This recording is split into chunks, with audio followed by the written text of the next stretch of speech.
Hi everyone. I hope everyone is fine.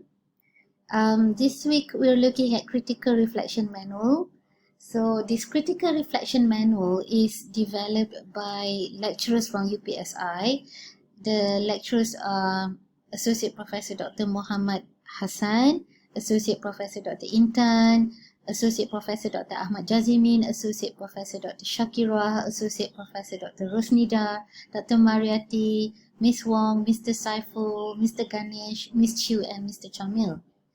This critical reflection manual is meant to help student teachers who are doing their practical teaching to reflect in a more focused and clear manner. So it provides student teachers with the format of the reflection, and it also gives you the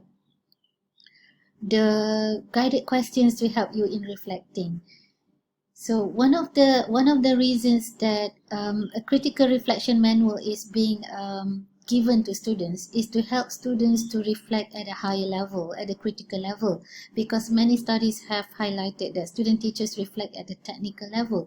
So using this manual that has been developed using the 4 steps reflection process by Yorkbar, Somers-Gear and Monty, as well as Van Manen's 3-stage model, it is hoped that student teachers reflect in a more focused way and more critical reflection is produced. So this CRM, this critical reflection manual, focuses on 5 different scopes. They are lesson preparation, lesson implementation, assessment and feedback, classroom management, and professional attributes. So when you want to write your reflection, you can choose any of these scopes to help you to be more specific in your reflection. So if you look at lesson preparation, this lesson preparation concerns with the process of planning and linking content and the objectives of the lesson by preparing related information, teaching resources, and teaching aids.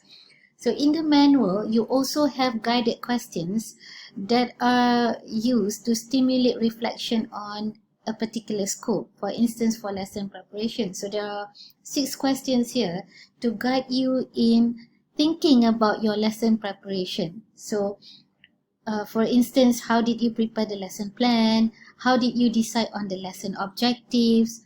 What are the strategies and resources you use? How did you decide on the time allocated to the different components of the lesson? How did you instill moral values in your lesson, and how did you ensure that learners' differences are addressed? So all these questions are to guide you in identifying what is the issue. Alright, it's just to stimulate your thinking. Right? For lesson implementation, which is the most common scope of reflection when student teachers go for their practical teaching, it concerns about the teaching and learning process, what happened during the teaching and learning process. So some of the questions that have been given to guide your reflection: were you able to explain all the contents to be taught? Did you complete the teaching within the allocated time? Were there any differences with your lesson plan? Were the students able to connect your teaching to the previous lesson taught and the content of future planned lessons? Did the students understand the explanations given? Did you use appropriate language or terms as required in the subject? Did you use appropriate strategies? Was your voice projection and pace appropriate? Did you use the language according to the learner's proficiency level? And how did you conduct the question and answer technique? So these questions are just to help you to think about what happened in your class, identify one issue, and then discuss about that issue.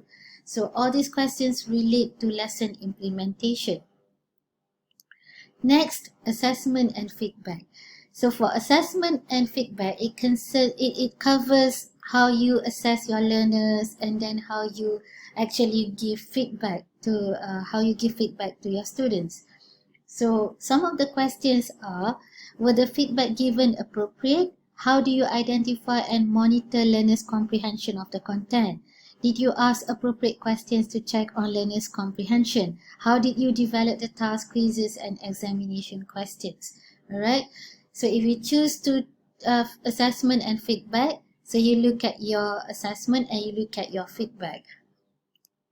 Next, classroom management. This is also a common scope that is chosen by many student teachers to focus on when they talk about their classes. All right.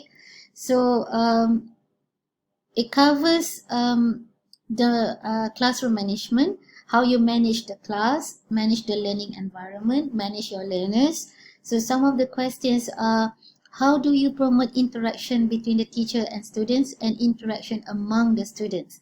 How do you promote learners' participation throughout the lesson? How do you sustain learners' attention? What types of behavior are encouraged in the classroom? How do you resolve conflicts related to learners' behavior, and what would be your reaction to conflicts related to learners' behavior? So if you choose classroom management to focus on in terms of the scope of your reflection, so you talk about the how you manage the class, or any misbehavior. Could be the issue is a misbehavior that happened, and then you zoom into what you did to manage this misbehaved responses. Finally, the last one is professional attributes. For professional attributes, it concerns about, it covers teacher's character or personality. Alright, this includes the responsibility towards students, parents, society, nation, colleagues, and teaching profession. So some of the questions are, what was the difficult situation or issue during your practicum? How did you manage the situation? What can you learn? What can you learn from the situation? Did you seek advice from your mentor teacher? Did you try to solve the problem based on their advice? Did you show concern in the cognitive and socio-emotion development of your learners? How do you create student-centered teaching to attract the students, and how do you instill the culture of being friendly, caring, and sincere in your classroom? So all these questions lead to thinking about teacher's character or personality. Okay, so we have covered 5 scopes in reflecting related to your lessons. So for your assignment 3, I would like you to focus on lesson implementation and classroom management, all right, or classroom management. So you can choose whether you want to choose lesson implementation or classroom management. It's up to you, but the focus should be based on those 2 scopes, all right. Those are the 2 most common scopes chosen by student teachers when they reflect on their lessons. And I do not want you to worry if, for example, you choose lesson implementation and then you also talk about teachers' character and personality, your character, your personality when you talk about lesson implementation. It can overlap when you talk about character and also talk about implementation and maybe classroom management, because they are related to one another. But when you choose the scope lesson implementation, the most dominant part that you want to discuss is about your implementation. The part whereby you may have a little bit about your personality or character, that's fine. That is okay. Because you may want to relate it to your character when you talk about your decision. So it's okay to have that. But the most dominant part will be how you implement the lesson. It's the same when you talk about classroom management. You may want to talk about your character or your personality, but the most dominant part or the issue that we want to highlight is not your character, it's the classroom management, what happened in the classroom. And when you talk about how you manage that situation, you may relate to your personality and character. So that's fine. Don't worry about, this when you talk about classroom management, you also talk about your personality. It's fine, right? So what are the characteristics of good reflective statements? They are clear and brief, covers the problem and experience, and then you explain the problem and the experience, and you also give your evaluation and relate to your lesson objectives.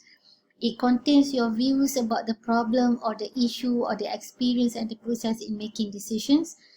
You connect the experience with education theories or principles in teaching and learning, the ones that you have learned in SLA class.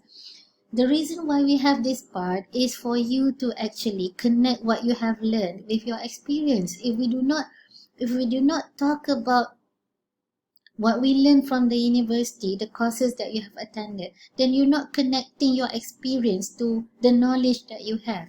So there must be some connections here, right? For example, when you talk about particular experience and then you talk about constructivism, maybe just a sentence is enough to talk about this, but just make a connection to the knowledge that you have, right? And then you give views and examples on the actions for improvement. This relates to the last part, that the process, the 4-step process in reflection, whereby the last part is about so what is your actions for improvement. So this is the part. So in writing your reflection, it doesn't have to be long. It can be half a page, it can be 1 page. It's not a report or a lengthy journal entry. It's just a reflection of your experience, and you write the issue, you write what happened, why it happened, so what did you do, and improvements, right? So there are 2 types of reflections. We have daily reflection and weekly reflection. So the daily reflection is done after each class. For the weekly reflection, you identify one incident that happened that week, and then you elaborate on that particular incident. So we need to have daily reflection and weekly reflection, because daily reflection is for us to learn from what happened and explore, so that we can improve our actions, we can improve our decisions. If we do not have this daily reflection, we will be carrying out our lessons without actually having any focus on what happened in our lessons. Alright, for us to improve our teaching and learning process, we have to reflect, and it has to be done after each class. Alright, that's why many teachers feel that it is quite daunting, alright, to reflect every time you finish class. But that's why we have this guide, we have this 4-step reflection process, so that it's easier, it's more guided and more focused, and it doesn't have to be lengthy. It can just be like half a page or less than that, as long as you follow the procedure or the process. Alright, in terms of this particular critical reflection manual, it has these dimensions, whereby when you reflect, you need to include values, skills, knowledge in your reflection. Alright, because when you include values, skills and knowledge, it becomes a more constructive and more critical reflection. So what are the elements of values? There are 6 elements of values. All these relate to values, beliefs about that all students can learn, concern about learners, respect learners' differences, and the rest. Elements of skills: interpersonal skills, reflective skills, pedagogical, soft skills, administrative and management skills. And elements of knowledge: knowledge about education context, content knowledge, knowledge of the curriculum, students, pedagogy, and self-knowledge. So all these, the VSK, value, skills, and knowledge, they need to be integrated in your reflection. So the format for the reflection is the same as the task that I've given you. So you have that daily reflective journal and the weekly reflective journal. The difference is that in the weekly reflective journal, you have that part number 3, whereby you included that value, skills, and knowledge, but it's separated from the whole reflection. Alright, so this is an example of the format, and this is the summary. So we have covered what there are 2 types of reflection, daily and weekly. There are 5 scopes that you need to focus on. You choose one, and then there are 3 dimensions that you need to include: values, skills, and knowledge. Alright, so there will be another slide on your assignment. Okay, thank you.